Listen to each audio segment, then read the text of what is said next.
So sa Albay Electric Cooperative pala to guys. So akalain nyo tumulong pa yung Albay Electric Cooperative para ayun magandahan yung ano. So pakita ko sa inyo. Ayan o.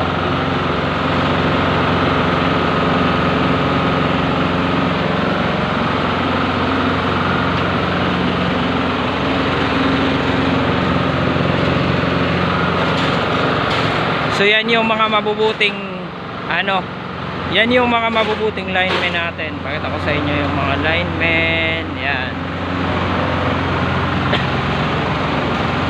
So inayos pa nila oh. Pakita ko sa inyo, Albay Electric Cooperative.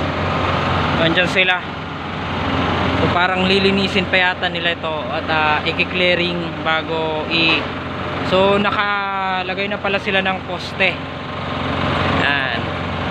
Sa inyo, nakalagay na sila ng poste, tapos actually yan na yung mga kagamitan nila. So yan pa yung mga karagdagang mga